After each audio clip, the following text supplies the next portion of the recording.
One का आकाश सुनहरा और गहरा था। पत्तों के बीच से आती हवा एक पुरानी कथा की खुशबू बिखेर रही थी। उसी वन में एक छोटा सा आश्रम था, जहां साध्वी शबरी रहती थी। शबरी साधारण थी, लेकिन उसका हृदय भगवान की भक्ति से भरा हुआ था। उसका दिन अपने गुरु ऋषि मातंग की सेवा और आश्रम के कामों में बीतता। गुरु ने उसे सिखाया था कि सबसे बड़ा साधन भक्ति है। शबरी हर काम प्रेम से करती और गुरु के चरणों में समर्पित रहती। धीरे धीरे समय बीता और एक दिन मातंग ऋषि ने देह त्याग दिया। शबरी अकेली रह गई, पर उसका विश्वास और भक्ति अटूट रही। उसने प्रण लिया कि जीवन भर वही करेगी जो गुरु ने सिखाया था, प्रेम और सेवा। गुरु के जाने के बाद भी शबरी का जीवन बदलता नहीं था, बल्कि और भी अनुशासित हो गया।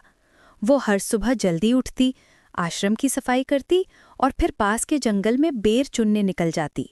उसका मन साफ था, जिस अतिथि को भी भोजन दूं, उसे केवल उत्तम ही दूं। इसीलिए वो बेर चुनते समय हर एक बेर का स्वाद खुद चखती। जो बेर मीठा होता वही अलग रखती, और जो कच्चा या खट्टा होता उसे फेंक देती। लोग उसे देखकर हैरान होते और पूछते, माँ, तुम पहले खुद क्यों खाती हो? शबरी मुस्कुराकर कहती, मैं खुद के लिए नहीं खाती, मैं चखती हूँ ताकि अतिथि को केवल मीठा ही मिले। उसकी ये आदत साधारण थी, पर इसमें उसकी सच्ची भावना छुपी थी। साल दर साल वो यही करती रही, ये मानकर कि एक दिन उसके आश्रम में भी भगवान के साक्षात दर्शन होंगे। और इसी विश्वास ने उसकी तपस्या को और भी महान बना दिया। वन के उस पवित्र वातावरण में एक दिन दो दिव्य यात्री प्रवेश करते हैं। वे थे भगवान श्री राम और उनके छोटे भाई लक्ष्मण।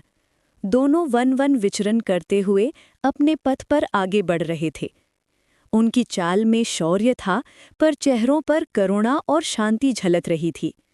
राम के नेत्र कमल जैसे और उनके मुख से एक दिव्य आभा निकल रही थी। लक्ष्मण अपने बड़े भाई के साथ सतर्कता से कदम बढ़ा रहे थे। वन के पशु पक्षी तक उनके दर्शन से शांत हो जाते थे। जब वे उस ओर बढ़े जहाँ शबरी का आश्रम था, तो पूरा वातावरण और भी पवित्र हो उठा। शबरी उस समय अपने आश्रम के बाहर बैठी बेरों को सजाने में व्यस्त थी। उसकी दृष्टि जैसे ही उन दोनों पर पड़ी, उसका हृदय कांप उठा। क्या आज उसका सपना सच होने जा रहा है? शबरी ने जैसे ही राम और लक्ष्मण को देखा, उसकी आंखों से आंसू बह निकले। उसका मन विश्वास नहीं कर पा रहा था कि आज उसके आश्रम में स्वयं प्रभु आए हैं। वह तुरंत उठी, हाथ जोड़कर चरणों में गिर गई और बोली, प्रभु, मेरे इस छोटे से आश्रम में आपका स्वागत है, मैं धन्य हो गई। राम ने करुणा भरी दृष्टि से शबरी को उठाया और बोले, माँ, हमें आशीर्वाद दो, तुम्हारे प्रेम ने हमें यहाँ तक बुला लिया। लक्ष्मण यह सब देख चकित थे। उन्हें यह आश्चर्य हुआ कि वन की यह साध्वी भगवान को पहचान कैसे गई।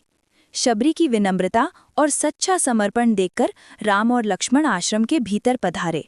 शबरी ने उन्हें आसन दिया, अपने छोटे से झोपड़े को सुगंधित फूलों से सजाया और कहा, मेरे पास देने को कुछ नहीं है प्रभु, पर जो है वह पूरी श्रद्धा से आपका है। राम और लक्ष्मण के आगमन से शबरी का मन उल्लास से भर गया। वो सोच रही थी, मैं इतनी तुच्छ, मेरे पास न धन है, न आभूषण, न भोज सामग्री, प्रभु को क्या अर्पण करूं? उसके मन में चिंता थी, लेकिन फिर उसे याद आया कि उसने प्रेम से संजोए हुए बेर रखे हैं। वो चुपचाप उठी और टोकरी लेकर आई, जिसमें चमकते हुए लाल लाल बेर थे। हर बेर पर उसका स्नेह और तपस्या छुपी थी, मानो उसके जीवन का सार उनमें समाया हो। शबरी ने धीरे से बेर साफ किए और एक एक बेर का स्वाद चखा। वो मन ही मन सोच रही थी, मेरे प्रभु को केवल मीठा ही मिले। उसकी आंखों में कृतज्ञता के आंसू थे और होंठों पर एक कंपन। हे राम, स्वीकार कर लो मेरी भक्ति का ये छोटा सा अर्पण। राम और लक्ष्मण आश्चर्य से शबरी को देख रहे थे, पर उनके मन में प्रेम उमड़ रहा था। जब शबरी एक एक करके बेरों का स्वाद चखने लगी, तो लक्ष्मण चकित रह गए। उनके मन में तुरंत प्रश्न उठा, ये कैसी सेवा है? अतिथि को दिया जाने वाला फल पहले स्वयं चखना तो उचित नहीं। लक्ष्मण ने थोड़ा कठोर स्वर में कहा, माँ, ये तो परंपरा के विपरीत है। अतिथि को पहले से खाया हुआ फल कैसे दिया जा सकता है? शबरी झेंप गई, उसकी आंखें झुक गईं और हाथ कांपने लगे। उसके होंठ धीरे से बोले, बेटा मैं इन्हें अपने लिए नहीं चखती, केवल इसलिए देखती हूँ कि मेरे प्रभु को कड़वा फल न मिले। वहाँ एक क्षण का मौन छा गया। तभी राम ने प्रेम से मुस्कुराते हुए बेर उठाया और कहा, लक्ष्मण, जो भक्ति से दिया जाता है उसमें कोई दोष नहीं होता। ये बेर मेरे लिए अमृत से भी बढ़कर है। इतना कहकर राम ने बेर को ग्रहण किया और आनंद से खा लिया। शबरी की आंखों से आंसू बहने लगे, पर इस बार वे आंसू संकोच के नहीं बल्कि अपार खुशी के थे। राम ने शबरी की भक्ति को महसूस किया और उसकी सादगी में महानता देखी। उन्होंने कहा, हे माँ, तुम्हारी भक्ति ने मेरे पथ को उजाला किया है। जो प्रेम से दिया जाता है वही असली अर्पण होता है। शबरी का हृदय आनंद से झूम उठा। वो सोच रही थी, मेरे छोटे से प्रयास को प्रभु ने स्वीकार कर लिया। ये मेरे जीवन की सबसे बड़ी प्राप्ति है। लक्ष्मण भी आश्चर्यचकित थे। उन्होंने समझा कि भक्ति और नियम में बड़ा अंतर होता है। राम ने शबरी को आशीर्वाद दिया और कहा, सच्चे मन से किया गया कर्म कभी व्यर्थ नहीं जाता। शबरी ने राम के चरण स्पर्श किए और उनका आशीर्वाद अपने भीतर समेट लिया। उसका जीवन अब और भी अर्थपूर्ण हो गया, क्योंकि उसने जाना कि प्रेम और समर्पण में ईश्वर का साक्षात्कार है। उस दिन से शबरी का नाम पूरे वन में फैल गया और लोग उसकी भक्ति की मिसाल देने लगे। समय आया कि राम और लक्ष्मण को अपनी यात्रा पर बढ़ना था। शबरी उनके आगे हाथ जोड़कर खड़ी थी, आंखों में आंसू और हृदय में प्यार भरा हुआ। राम ने उसके पास आकर कहा, शबरी, तुम्हारी भक्ति और प्रेम ने मेरे पथ को उजाला दिया। हमेशा इसी प्रेम और सेवा में रहो। लक्ष्मण ने बार बार प्रणाम किया और कहा, तुमने हमें आज अपने हृदय से स्वागत किया, ये अद्भुत है। शबरी ने अपने मन में कहा, प्रभु, मैं सिर्फ आपका स्मरण करूंगी, ये मेरी सबसे बड़ी प्राप्ति है। राम ने विदा लेते हुए आशीर्वाद दिया, जो सच्चे हृदय से भक्ति करता है वो मेरे निकट है। तुम्हारी भक्ति अमर है। राम और लक्ष्मण वन की ओर बढ़ गए, पर शबरी के दिल में उनका प्रकाश सदा बना रहा। इस विदा के साथ शबरी ने जाना कि प्रेम और भक्ति की शक्ति किसी नियम या रीति से बड़ी होती है। राम के जाने के बाद शबरी का जीवन सामान्य दिखाई देता था, पर उसकी भक्ति की महिमा पूरे वन और आसपास के गांवों में फैल गई। लोग आश्चर्यचकित थे कि एक साधारण साध्वी का हृदय इतना विशाल और प्रेमपूर्ण कैसे हो सकता है।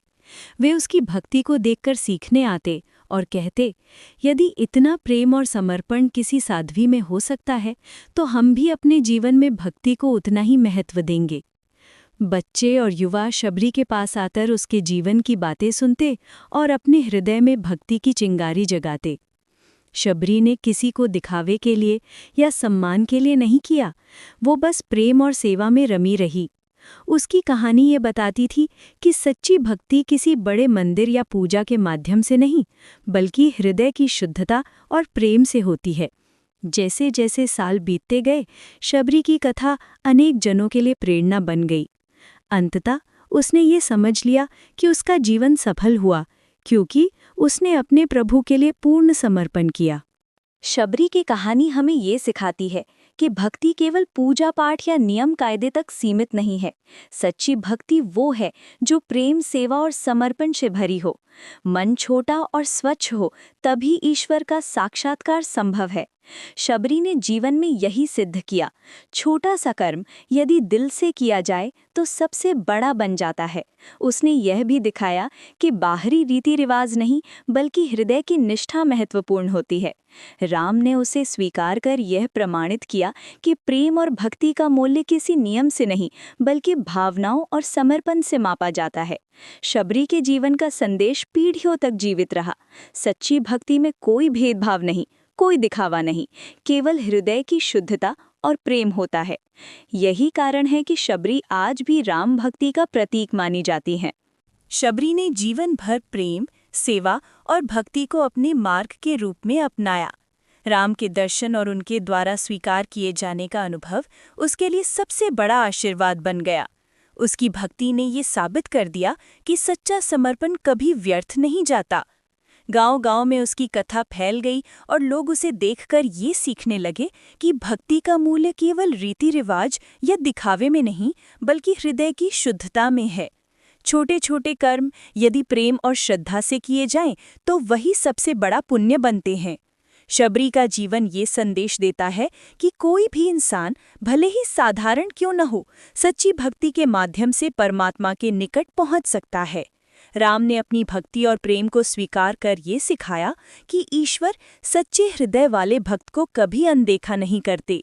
और इस प्रकार शबरी की कहानी पीढ़ियों तक राम भक्ति और सच्ची भक्ति की प्रेरणा बनकर जीवित रही। हम सभी के लिए यही संदेश है, भक्ति का अर्थ केवल नियम नहीं, प्रेम और समर्पण है, और यही जीवन का सबसे बड़ा आशीर्वाद है। धन्यवाद दोस्तों, इस दिव्य कहानी को सुनने के लिए। शबरी की भक्ति हमें सिखाती है सच्चा प्रेम और समर्पण सबसे बड़ा दान है। वीडियो पसंद आए तो लाइक करें, शेयर करें और चैनल को सब्सक्राइब करना ना भूलें। जय श्री राम।